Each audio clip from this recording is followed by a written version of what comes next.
Hello students, welcome to Gupta classes lecture number 11।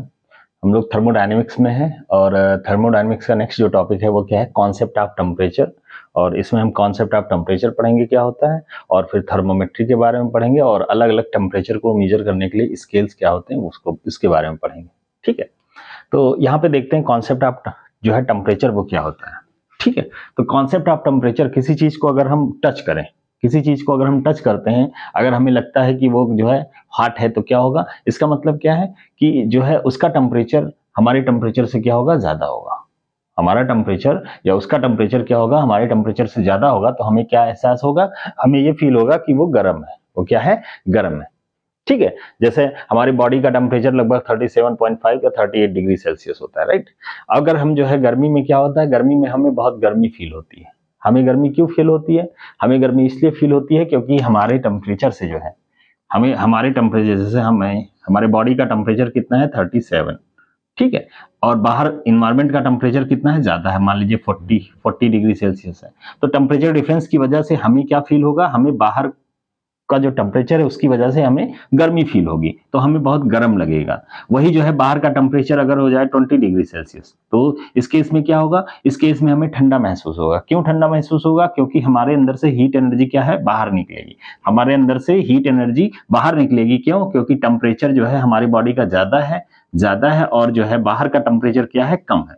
तो उस case में क्या होगा, उस केस में हीट एनर्जी बाहर निकलेगी और हमें ठंडा महसूस होगा। जब हमारे अंदर हीट एनर्जी आती है तो हमें गर्मी महसूस होगी, और हमारे अंदर से हीट एनर्जी बाहर निकलेगी तो उस समय हमें क्या लगेगा, ठंडक महसूस होगा। तो यही कह सकते हैं कि कॉन्सेप्ट ऑफ टेम्परेचर में it is defined as the degree of hotness या कोल्डनेस ऑफ ए बॉडी। किसी बॉडी का जो है हॉटनेस, डिग्री ऑफ हॉट, कितना जो है हॉट है, कितना कोल्ड है, इसके बारे में कौन बताता है, टेम्परेचर बताता है। मान लीजिए टेम्परेचर डिफरेंस बहुत ज्यादा है, तो उस केस में जो है, जैसे यहाँ का टेम्परेचर बहुत कम हो जाए, तो उस केस में क्या होगा, उस केस में जो है डिग्री ऑफ कोल्डनेस जो है काफी कम होगा। ठीक है, तो हम जो है सबसे ज्यादा कोल्ड महसूस करेंगे, बहुत ज्यादा कोल्ड महसूस करेंगे। अगर यही टेम्परेचर डिफरेंस जो है यहाँ पे जो है 50 डिग्री सेल्सियस हो जाए, जैसे कि अरब कंट्रीज की बात करें अगर, तो वहां पे क्या होगा, वहां पे हमें जो है बहुत ज्यादा फील होगा, बहुत ज्यादा जो है हॉट लगेगा, बहुत ज्यादा गर्म लगेगा। तो बेसिकली टेम्परेचर क्या बताता है, degree of hotness and coldness. Degree of hotness and coldness of a body is known as the temperature. ठीक है, या temperature is defined as the degree of hotness और कोल्डनेस ऑफ ए बॉडी, ये भी लिख सकते हैं। दूसरा जो है, इस कॉन्सेप्ट को कैसे समझ सकते हैं, this is the driving force causing the flow of heat energy. ये हीट एनर्जी क्या होती है, मैंने लास्ट लेक्चर में बताया था कि जो है टेम्परेचर डिफरेंस के कारण जो एनर्जी का जो है फ्लो होता है, एनर्जी का ट्रांसफर होता है, एनर्जी का इंट्रैक्शन होता है। ठीक है, तो एनर्जी का जो इंट्रैक्शन होता है किसके कारण, due to the temperature only, temperature difference की वजह से, उसको हम क्या बोलेंगे, उसको हम क्या बोलेंगे, टेम्परेचर। तो टेम्परेचर जो है क्या होता है, इसी के कारण हीट का फ्लो होता है, हीट एनर्जी का फ्लो होता है। टेम्परेचर अगर डिफरेंस है तो हीट का फ्लो होगा। अगर टेम्परेचर बराबर होगा किसी दो ऑब्जेक्ट का तो हीट फ्लो नहीं होगा, और इन दोनों को क्या कहेंगे, थर्मल इक्विलिब्रियम। क्या बोलेंगे, थर्मल इक्विलिब्रियम, थर्मल इक्विलिब्रियम बोलेंगे। ठीक है, ये दो ऑब्जेक्ट क्या है, थर्मल इक्विलिब्रियम है। अगर कोई जो है हीट का फ्लो नहीं हो रहा है, हीट एनर्जी का फ्लो नहीं हो रहा है, मतलब थर्मल इक्विलिब्रियम में है, इसका मतलब इसका टेम्परेचर और इसका टेम्परेचर दोनों सेम होगा। तो इक्वलिटी ऑफ टेम्परेचर भी हमें बताता है कि जो है किस तरह से जो है, अगर थर्मल इक्विलिब्रियम में है तो उस केस में दोनों का टेम्परेचर सेम होगा, टेम्परेचर सेम होगा तो हीट एनर्जी जो है ट्रांसफर नहीं होगी। ठीक है, रुक जाएगी।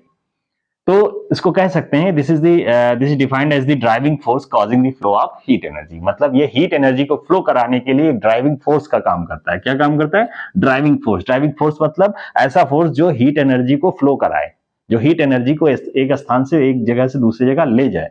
तो क्या होगा, तो टेम्परेचर अगर है ज्यादा है तो उस केस में ड्राइविंग फोर्स ज्यादा होगा, टेम्परेचर कम है, डिफरेंस कम है तो ड्राइविंग फोर्स कम होगा, राइट। नेक्स्ट है, हम इसको कह सकते हैं, this is the parameter that determine the whether or not a system is in thermal equilibrium or not. मतलब हम इसी पैरामीटर से ही जो है पता लगाते हैं कि कोई सिस्टम जो है, दो सिस्टम आपस में थर्मल इक्विलिब्रियम में है कि नहीं। जैसे टेम्परेचर सेम हो गया तो क्या कह देंगे, थर्मल इक्विलिब्रियम में है। क्या है, थर्मल इक्विलिब्रियम। थर्मल इक्विलिब्रियम है तो इसी को हम कहते हैं इक्वलिटी ऑफ टेम्परेचर। मतलब टेम्परेचर जो है बराबर है, दोनों का टेम्परेचर क्या है, इक्वल है, तो हम कह सकते हैं थर्मल इक्विलिब्रियम में है। ठीक है, तो टेम्परेचर ये भी बताता है कि कोई दो ऑब्जेक्ट आपस में थर्मल इक्विलिब्रियम में है कि नहीं। कैसे नाप लेंगे इसको, टेम्परेचर दोनों का माप लिया, मेजर कर लिया, दोनों का टेम्परेचर सेम है तो कह देंगे थर्मल इक्विलिब्रियम में है। तो टेम्परेचर क्या है? टेम्परेचर एक टाइप की प्रॉपर्टी है जो हमें ये बताती है कि दो सिस्टम आपस में थर्मल इक्विलिब्रियम में है या नहीं है। तो तीन चीजें आप ध्यान रखिएगा कि जो है, पहली बात तो दो ऑब्जेक्ट के बीच में थर्मल इक्विलिब्रियम बताता है कि नहीं बताता है। अगर बता रहा है, थर्मल इक्विलिब्रियम शो कर रहा है, तो उस केस में टेम्परेचर क्या है? एक ऐसा पैरामीटर है जो थर्मल इक्विलिब्रियम को शो करता है, राइट, मेजर करके। दूसरा क्या है? This is the driving force causing the flow of heat energy. First क्या है? डिग्री ऑफ हार्डनेस या कोल्डनेस। तो जब भी लिखने को आए तो आप यही 3 पॉइंट लिख दीजिए, काफी है, ठीक है। डिग्री ऑफ हार्डनेस या coldness, driving force causing the heat of flow of energy, and this is the parameter that determine the system is in thermal equilibrium or not. ठीक, तो I think concept of temperature के बारे में आपको clear हो गया होगा। अब हम जो है पढ़ेंगे टेम्परेचर, अलग अलग टेम्परेचर के स्केल्स के बारे में।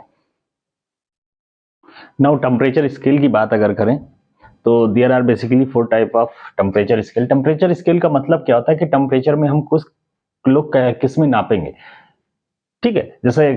जैसे मास को हम किलोग्राम में मेजर करते हैं, वेट को न्यूटन में हम मेजर करते हैं, ठीक है। किसी चीज को, जैसे लेंथ को हम मीटर में मेजर करते हैं, वैसे ही हम टेम्परेचर को किस में मेजर करेंगे। तो टेम्परेचर का एक स्केल है, उसको हम यहाँ पे डिफाइन कर रहे हैं। तो पहला जो स्केल है क्या? Centigrade scale. इसको हम कैसे लिखते हैं? Degree C. क्या लिखते हैं? इसको कहते हैं डिग्री सी। अब जैसे मान लीजिए जो वाटर का बॉइलिंग पॉइंट है 100, तो इस पे क्या लिखेंगे? 100 डिग्री सी। क्या लिख देंगे?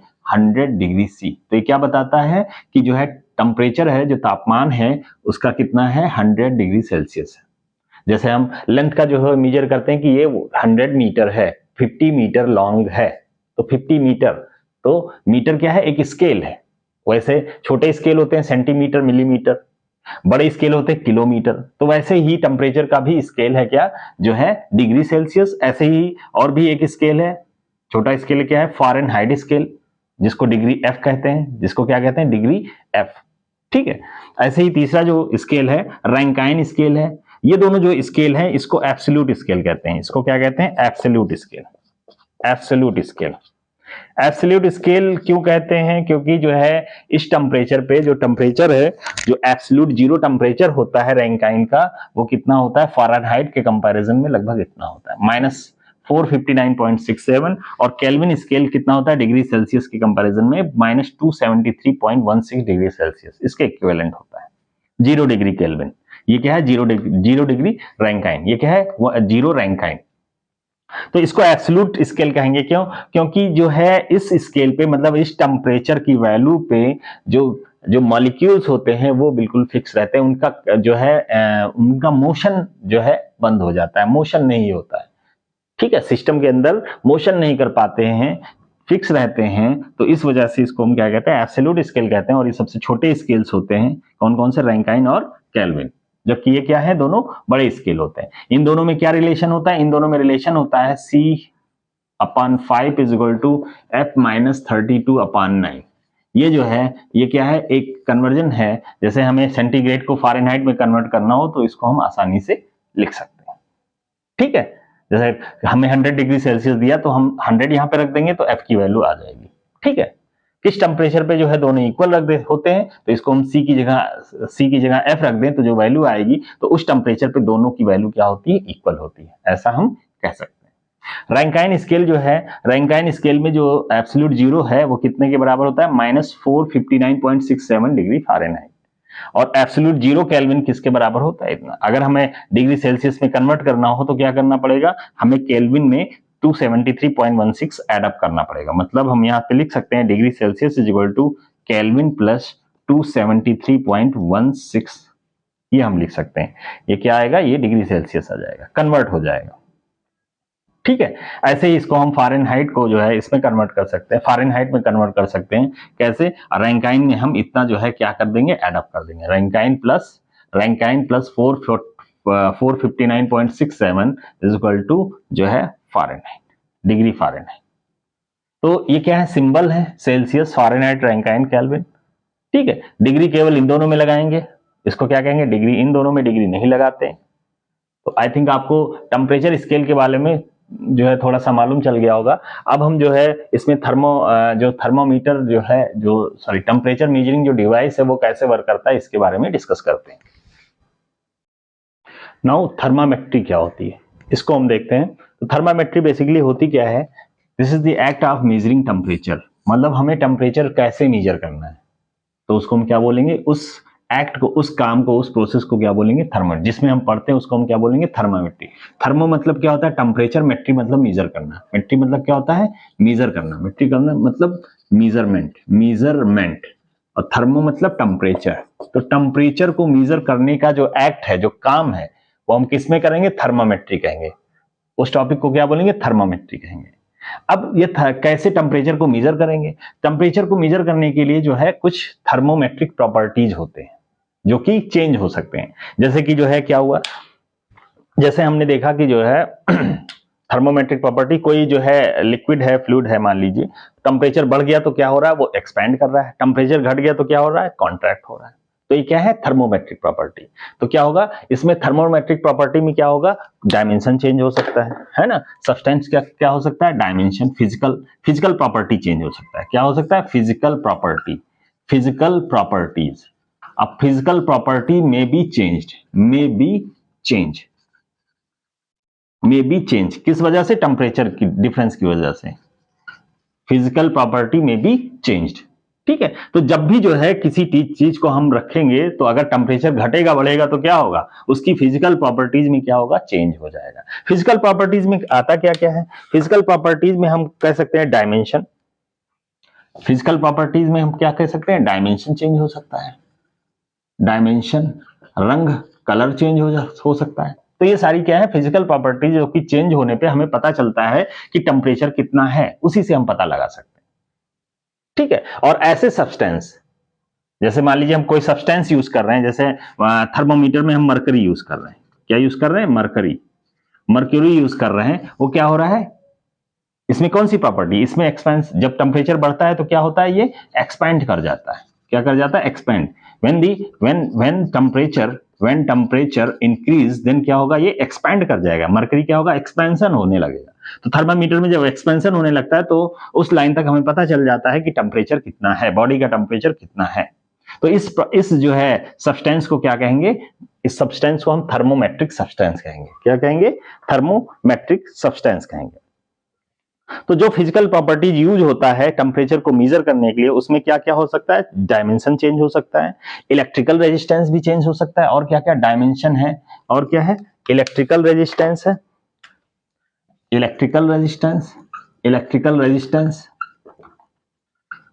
इलेक्ट्रिकल रेजिस्टेंस, और क्या हो सकता है, इलेक्ट्रिक रेजिस्टेंस, और भी जो है ईएमएफ चेंज हो सकता है, ईएमएफ चेंज हो सकता है, ईएमएफ चेंज हो सकता है, इलेक्ट्रोमोटिव फोर्स चेंज हो सकता है, इलेक्ट्रोमोटिव फोर्स चेंज हो सकता है। डायमेंशन में चेंज होता है तो इसका एग्जांपल हम कह सकते हैं थर्मामीटर, मरकरी थर्मामीटर। क्या लिख सकते हैं, मरकरी, मरकरी थर्मामीटर, थर्मोमीटर। ये क्या होता है, डायमेंशन चेंज होता है, मतलब एक्सपेंशन होने से लंबाई बढ़ जाती है, लंबे तक चला जाता है ना, मरकरी लंबे तक जो है फ्लो कर जाता है। तो उससे हमें टेम्परेचर का मेजरमेंट हम कर सकते हैं।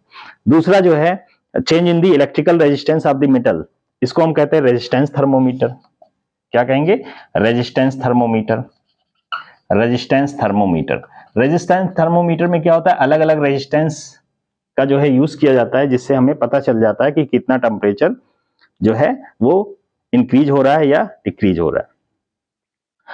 नेक्स्ट जो है थर्मामीटर, जो ईएमएफ का यूज करते हुए हम टेम्परेचर को मेजर करते हैं, जैसे कि जो है हम कह सकते हैं इसमें जो है आपका एग्जांपल जो आ रहा है थर्मोकपल, थर्मोकपल, थर्मोकपल। तो थर्मोकपल का यूज किया जाता है टेम्परेचर को मेजर करने के लिए। ये किस प्रिंसिपल पे वर्क करता है, ईएमएफ, ईएमएफ चेंज पे जो है ये काम करता है। रेजिस्टेंस, ये रेजिस्टेंस चेंज पे काम करता है, रेजिस्टेंस थर्मोमीटर। मर्करी थर्मोमीटर या जो है फ्लूइड थर्मोमीटर, ये क्या है, एक्सपेंशन और कॉन्ट्रैक्शन पे जो है वर्क करता है, जिसपे हमें पता चलता है कि टेम्परेचर कितना बढ़ गया और कितना घट गया। तो आई थिंक आपको ये क्लियर हो गया कि act of measuring the temperature is known as the thermometry. और थर्मोमेट्री जो है, जो यूज होता है थर्मोमेट्री में, वो कुछ थर्मोमेट्रिक प्रॉपर्टीज होती हैं जिनकी वजह से हम टेम्परेचर को मेजर कर सकते हैं। वो प्रॉपर्टीज कौन से हो सकते हैं, फिजिकल प्रॉपर्टीज हो सकते हैं, जैसे कि डायमेंशन हो गया, कलर हो गया, इलेक्ट्रिकल रेजिस्टेंस हो गया, ईएमएफ चेंज हो गया, इनसे हमें पता चलता है। तो हम उस डिवाइस में जो है इन सारे सब्सटेंस को यूज करेंगे, और इन सब्सटेंस को क्या कहेंगे, इन सब्सटेंस को क्या कहेंगे, थर्मोमेट्रिक सब्सटेंस कहेंगे। तो ऐसे डिवाइस का जो है हम निर्माण करते हैं, बनाते हैं, उस टॉपिक को क्या कहेंगे, थर्मोमेट्री। उसको हम क्या कहेंगे, थर्मोमेट्री। आई थिंक आपको समझ में आ गया होगा थर्मोमेट्री और टेम्परेचर का कॉन्सेप्ट। तो थैंक यू वेरी मच।